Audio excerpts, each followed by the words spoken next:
तो है गाइस यार, कैसे हो आप सब। तो गाइस इस वीडियो में हम सीखने वाले हैं क्या होता है ट्रांजैक्शंस और उसके टाइप्स। फिर उसके बाद सीखेंगे कैपिटल और ड्राइंग्स क्या होते हैं। ठीक है, पेंटिंग वाला नहीं, ड्राइंग्स का मतलब बिजनेस में अलग होता है। उसके बाद मैं आपको बताऊंगा कि एंट्री, नरेशन और उसके बाद गुड्स का मतलब क्या होता है। May be most of the students को गुड्स का मतलब पता होगा। तो दोस्तों उससे पहले ट्रांजैक्शन में दो टाइप्स होते हैं। ठीक है, ट्रांजैक्शन सीखने से पहले उसका दो टाइप्स होते हैं, वो बताता हूँ आपको। एक है पहला मॉनिटरी, दूसरा है नॉन मॉनिटरी। ठीक है, और ट्रांजैक्शन का मतलब क्या होता है उसको समझ लेते हैं अच्छे से। ठीक है, अब देखते हैं। The transaction which involves an exchange of money, या फिर मनी से रिलेटेड कोई सामान, चाहे वो डायरेक्टली हो इनडायरेक्टली हो, मतलब मैं आपको समझाऊंगा, डोंट वरी।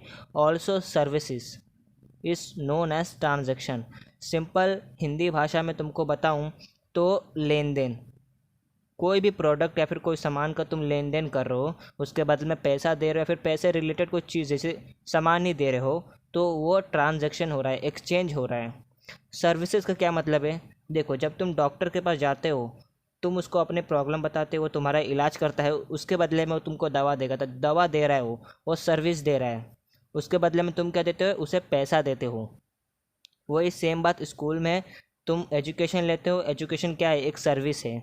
उसके बदले में तुम क्या देते हो? फीस देते हो, तो वो मनी है ना। तो ऐसा आपके और स्कूल के बीच एक्सचेंज होता है। तो कोई भी लेन देन पैसे से रिलेटेड बोल लो या फिर सर्विस से रिलेटेड, उसको ट्रांजैक्शन बोलते हैं। तो आई होप तुमको ट्रांजैक्शन का मतलब समझा होगा। अब चलो जानते हैं कि मॉनेटरी क्या होता है, नॉन मॉनेटरी क्या होता है। तो दोस्तों पहले जानते हैं कि नॉन मॉनेटरी क्या होता है। मॉनेटरी आप तुरंत समझ जाओगे अगर आपको नॉन मॉनेटरी समझ में आ गया तो दो समझते। The transaction which does not involve an exchange of money, या फिर मनी रिलेटेड कोई चीज़, चाहे वो डायरेक्टली हो इनडायरेक्टली हो, उसे ट्रांजैक्शन ऑफ नॉन मॉनेटरी या ऐसा बोलो या फिर नॉन मॉनेटरी ट्रांजैक्शन बोलो, आपके ऊपर है। हिंदी में समझाऊँ तो देखो, जिसमें पैसे से रिलेटेड चीज़ का ट्रांजैक्शन नहीं होता, चाहे वो इनडायरेक्टली हो या फिर डायरेक्टली हो, तो फिर ये ट्रांजैक्शन होता क्या है। देखो, पहले पुराने टाइम में ना, जब पैसा नहीं हुआ करता था ना, हाँ तुमको पता होगा, एक सामान के बदले दूसरा सामान दिया जाता है। ठीक है, तो एक सामान के बदले दूसरा सामान दिया जाता है। तो मान लो कि तुम्हारे पास राइस है, ठीक है, और तुमको क्या चाहिए? तुमको चाहिए गेहूँ। ठीक है, अब तुमको ये चाहिए तो तुम जिस भी पर्सन के पास जाओगे, उस टाइम तो पैसा नहीं था, तो तुमको अगर ये चाहिए ना, तो तुमको उसके बदले में ये राइस भी देना पड़ेगा। जितना तुम ये लोगे उतना ही तुमको ये भी देना पड़ेगा। अगर तुम एक गोरा या फिर एक बोनी लेते हो, तो तुमको राइस भी एक बोनी वापस बदले में देना होगा। ऐसा सिस्टम पुराने ज़माने में हुआ करता था। तो इसको क्या बोलते थे? इसको हम बोलते थे बार्टर सिस्टम। ठीक है, इसको क्या बोलते थे? Barter system. इसको बार्टर सिस्टम बोलते हैं। समझ में आ गया? अभी ये बंद हो गया क्योंकि बहुत लॉस में दुकान वाले, कुछ कुछ दुकान वाले जा रहे थे, जिनका सोने का था या फिर महंगाई रिलेटेड जो प्रोडक्ट बेचते थे ना, वो बहुत लॉस में जा रहे थे। इसकी वजह से क्या हुआ कि बाद में ये सिस्टम बंद हो गया। तो नॉन मॉनिटरी कुछ काम का नहीं रहता। अब जो भी काम का रहता है सब मॉनिटरी रहता है। तो नॉन मॉनिटरी का मतलब तुमको समझ में आ गया। नॉन मॉनिटरी क्या होता है? जिसमें मनी या फिर मनी रिलेटेड चीज़ नहीं, हम कुछ भी एक्सचेंज करते। तो मॉनेटरी का क्या मतलब होता है, तुम ज़रा बता देना कमेंट करके। अब जिनको नहीं पता उनको बता देता हूँ। Monetary transaction, the transactions which involves exchange of money, या फिर मनी रिलेटेड कोई चीज़ बोल लो, is known as monetary transaction. अब कोई भी चीज़ तुमको, मैंने जैसे बताया कि कोई, अगर तुम डॉक्टर के पास जाते हो, वो डॉक्टर तुम्हें क्या दवा देता है, उसके बदले में क्या तुम फीस देते हो, या फिर कोई कोई प्रोडक्ट ले रहे हो। मान लो कि तुम शूज़ ले रहे हो, ठीक है, तुम शूज़ ले रहे हो, तो जाहिर सी बात है अगर तुमको ये चाहिए तो उसके बदले में तुमको क्या देना पड़ेगा? तुमको देना पड़ेगा मनी, तभी तुम ये ले पाओगे। तो एक्सचेंज हो रहा है ना, तो इसको मॉनेटरी ट्रांजैक्शन बोलते हैं। या सिंपल मॉनेटरी नॉन मॉनेटरी छोड़ के जो ट्रांजैक्शन होता है उसका क्या बोलते हैं? लेन देन। तो चलो तुमको ये तो समझा होगा। अब चलो नेक्स्ट समझते हैं। तो गाइस चलो अब समझते हैं कैपिटल क्या होता है, ड्राइंग्स क्या होता है। ठीक है, तो कैपिटल का मतलब क्या है? The total amount invested into the business by the owner is called capital. देखो, कोई भी बिजनेस खड़ा करता है, आप भी बिजनेस खड़ा कर रहे हो, तो सबसे पहले खड़ा करने के लिए ना आपको एक चीज़ की ज़रूरत पड़ेगा। ऑब्वियस सी बात है, पैसा। जब पैसा रहेगा तो ही आप बिज़नेस बना सकते हो। या तो आप लोन लेके बिज़नेस खड़ा करो या फिर अपने खुद के पैसे लगाओ। तो बिज़नेस खड़ा करना है तो उसके लिए पैसा तो ज़रूरी है ही। सही बोल रहा हूँ ना? चलो अब मैं तुमको बताता हूँ कि कैपिटल का टोटल या प्योर डेफिनेशन क्या है। तुमने एक कंपनी बनाई, ठीक है, इमेजिन करो तुमने कंपनी बनाई, उस कंपनी में तुमने 10 लाख अपने खुद के, ठीक है, 10 लाख तुमने एक्सप्लोर किया, मतलब कि इन्वेस्ट कर दिया, ठीक है, 10 लाख तुमने इन्वेस्ट किया। अब इस 10 लाख को, ये तुम्हारे खुद के पैसे, तुम कंपनी में डालोगे, ठीक है, कंपनी में डालोगे तो ये तुम्हारा खुद का पैसा है, तुमने डाला है, तो ये क्या हो जाएगा, कैपिटल हो जाएगा, टोटल अमाउंट, ठीक है, कैपिटल, ये क्या हो जाएगा, कैपिटल हो जाएगा। और बताता हूँ कि देखो एसेट्स, एसेट्स का मतलब तुमको पता है, नहीं पता तो मैं तुमको बताता हूँ। तो गाइस एसेट्स का मतलब क्या होता है, मैं फिर से एक बार आपको अच्छे से समझाता हूँ कि देखो एसेट्स, ठीक है, अगर मान लो तुमने अपने कंपनी में 10 लाख रुपए लगाए, ठीक है, तो वो तुम्हारा पैसा हुआ। अब एसेट्स क्या होता है, एसेट्स का मतलब होता है कि कोई फिजिकल प्रॉपर्टी या फिर तुम्हारा पैसा। अगर फिजिकल प्रॉपर्टी जैसे मान लो तुम्हारी कोई ज़मीन है या फिर तुमने कोई मशीन्स खरीदे हैं तो तुमने अपने पैसे से खरीदे हैं, डिपेंड करता है, अगर तुमने लोन लेकर भी खरीदा है तो भी वो तुम्हारा ही रहेगा, ठीक है, तुम लोन लेकर खरीदो या फिर अपने पैसे लगाओ, वो तुम्हारा ही प्रोडक्ट रहेगा, बाद में तुम्हारा ही हो जाएगा। एसेट्स का मतलब भी वही रहता है कि एक ऐसा प्रोडक्ट या फिर कोई ऐसा मनी जिस पे हमारा कंट्रोल हो। मैंने अपने खुद के 10 लाख रुपए लगाए इस कंपनी में, तो ये मेरा खुद का हुआ, तो ये मेरा एसेट्स हो गया। प्लस इसके अंदर जो मैंने मशीन कंपनी के अंदर डाले वो भी मेरे खुद के पैसे से था, वो भी मेरा एसेट्स हो जाता है।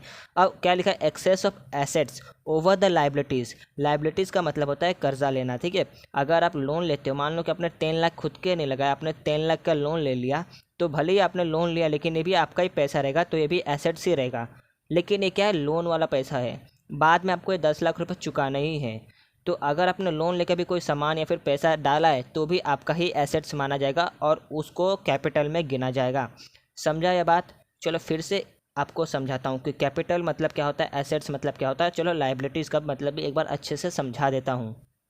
देखो कैपिटल का मतलब होता है कि कोई अपना पैसा या फिर जो कंपनी में मैंने जितना भी सब इन्वेस्ट किया है वो मैंने खुद को इन्वेस्ट किया, तो वो मेरा टोटल कैपिटल आ जाएगा, सब मनी, ठीक है, कितना अमाउंट आपने इन्वेस्ट किया है बिजनेस के अंदर, उसको बोलते हैं कैपिटल। अब एसेट्स क्या होता है, एसेट्स मतलब होता है कोई फिजिकल प्रॉपर्टी या फिर थिंग्स बोल लो या फिर मनी जो खुद के कंट्रोल में, मतलब कि हमने ही अपना लगाया है पैसा या फिर अपना मशीन उसके अंदर कंपनी के अंदर बिजनेस के अंदर डाला है, तो एसेट्स हो जाएगा। लाइबिलिटीज़ क्या होता है कि अगर मान लो मैंने 10 मशीन लिया है, 10 वॉशिंग मशीन लिया है, वो मैंने लोन पे लिया है, तो वो मेरा ही रहेगा क्योंकि प्रोडक्ट अब मेरा हो जाएगा, लेकिन वो मैंने लोन पे लिया, लोन पे लेने वाले चीज़ को क्या बोलते हैं, उसको लाइबिलिटीज़ बोलते हैं। क्या बोलते हैं, लाइबिलिटीज़, ठीक है। तो अगर लोन लेकर भी आपने ये मशीन खरीदा तो जो 10 मशीन की कीमत है ना वो भी आपके कैपिटल में गिना जाएगा। अब इसका एक फॉर्मूला है, capital is equal assets minus liabilities. अगर आपको पता लगाने का है कि आपके कंपनी का टोटल पैसा कितना है, मतलब कितना पैसा है आपके पास आपकी कंपनी के अंदर, तो सिंपल सा फॉर्मूला है कि जो आपके एसेट्स है उसको लायबिलिटीज़ से माइनस कर दो। अब मैंने जैसा कि तुमको बोला कि लायबिलिटीज़ भी अपना ही है, हाँ अपना तो है, लेकिन वो तो लोन का है ना, तुमको बाद में तो चुकाना है, अभी नहीं तो बाद में तो तुम चुकाओगे, तो अभी माइनस कर दो, इससे तुमको पता चल जाएगा। अगर मान लो तुमने 10,000 का लोन लिया है, 10 के मैं लिखता हूँ, और तुम्हारे पास अभी 20 है, तो 10 + 20 कितना हो जाएगा, 30 हो जाएगा। लेकिन बाद में तो तुमको ये देना ही है ना, बाद में मान लो 1 महीने बाद तुमको देना है, तो कितना वो हो जाएगा, वापस से 10 माइनस कर दोगे तो 20 हो जाएगा, तो बचेगा तो 20 ही ना। इसीलिए अभी कर देने का, और पता चल जाएगा कि अपनी कंपनी में कितना पैसा है। अब चलो आई होप तुमको समझ में आ गया होगा। चलो देखते हैं ड्राइंग्स क्या होता है। ड्राइंग्स का मतलब सिंपल है, द अमाउंट ऑफ कैश और वैल्यू ऑफ गुड्स। गुड्स का मतलब क्या रहता है दोस्तों, प्रोडक्ट। एसेट्स तुमको बता दिया मैंने, etcetera. Withdrawn from the business, withdrawn का मतलब रहता है कि निकालना, ठीक है, कोई भी चीज़ को निकालना, मतलब पैसे निकालना या फिर सामान अपने बिजनेस से निकाल देना, विड्रॉ बोलते हैं उसको। कॉमर्स की लैंग्वेज में विड्रॉ ही बोलेंगे, ठीक है। तो किस लिए निकालना, पर्सनल यूज़ के लिए निकालना, उसको क्या बोलेंगे, ड्राइंग्स बोलेंगे। सपोज़ करता हूँ कि तुम्हारे कंपनी में अगर मान लो कि तुमने 10K डाला था, उसमें से तुमने 5K निकाल दिया फॉर पर्सनल यूज़, जैसे कि तुमको बिल भरना है, ठीक है, बिल्स भरने हैं, तो ये 5K तुम्हारा पर्सनल यूज़ के लिए रहेगा, ठीक है, पर्सनल यूज़ के लिए रहेगा। तो ये इसको क्या बोलेंगे, इसको हम ड्राइंग बोलेंगे, ठीक है। अगर तुम मनी या फिर कोई सामान या फिर कोई प्रोडक्ट, जैसे कि मान लो वॉशिंग मशीन, ठीक है, वॉशिंग मशीन तुम्हारे घर में नहीं था, तुमको चाहिए था, तो तुमने क्या किया, अपने कंपनी में से 2 वॉशिंग मशीन निकाल लिया, ठीक है। तो तुम्हारा क्या होगा, पर्सनल यूज़ के लिए होगा, ठीक है। और उसको क्या बोलेंगे, उसको ड्राइंग्स बोलेंगे, क्योंकि तुमने पर्सनल यूज़ के लिए निकाला ना, तो जो निकाला है उसको ड्राइंग्स बोलेंगे। किसके लिए निकाला, पर्सनल यूज़ के लिए। अगर कोई भी तुम सामान पर्सनल यूज़ के लिए निकालते हो तो उसको ड्राइंग्स बोला जाएगा। तो आई होप तुमको समझा होगा। चलो नेक्स्ट आखिरी के कुछ 3 चीज़ों के बारे में जान लेते हैं। तो गाइस अब जानते हैं कि एंट्री क्या होता है, नरेशन क्या होता है, फिर उसके बाद गुड्स क्या होता है, ठीक है। एंट्री का मतलब क्या होता है, recording of business transactions in the proper form और method in the books of account is called as entry. Entry का सिंपल मतलब है अपना डेटा लिखना, ठीक है। बिजनेस ट्रांजैक्शन से रिलेटेड, कोई भी लेन देन चीज़ से रिलेटेड उसका रिकॉर्ड्स बनाना। जैसे कि अटेंडेंस, देखो कैसे तुम्हारे स्कूल में अटेंडेंस लगता है, उसका एक बुक रहता है, उसमें पता चलता है अगर देखोगे कि तुम कब कब आए थे, कब एब्सेंट से। वैसे ही जब तुम एंट्री करोगे तो उसके अंदर पता चल जाएगा कि कब तुम्हारा किस दिन कितना पैसा आया था, कितना गया था, मतलब पूरा बिजनेस ट्रांजैक्शन जो हुआ था ना, तुमको पता चल जाएगा। लेकिन प्रॉपर फॉर्म में रहना चाहिए, प्रॉपर मेथड में रहना चाहिए। ऐसा ही नहीं कि तुमको तो समझ रहा है लेकिन बाकी लोग को नहीं समझ रहा। बाकी लोगों को उसका क्या मतलब है, ओनर को नहीं समझना, जो बिज़नेस का मालिक है उसको नहीं समझ में आ रहा है, या फिर कोई बड़ी अथॉरिटीज़ उसको चेक करना है तो उसको नहीं समझ में आएगा। तो प्रॉपर मेथड में लिखना होना बहुत ज़्यादा ज़रूरी है। अब जानते हैं नरेशन क्या होता है। नरेशन का मतलब होता है एक brief explanation of the business transaction for which an entry is pass. अभी तुमने एंट्री किया, ठीक है, अभी मान लो बिजनेस ट्रांजैक्शन से रिलेटेड तुमने एंट्री लिखा।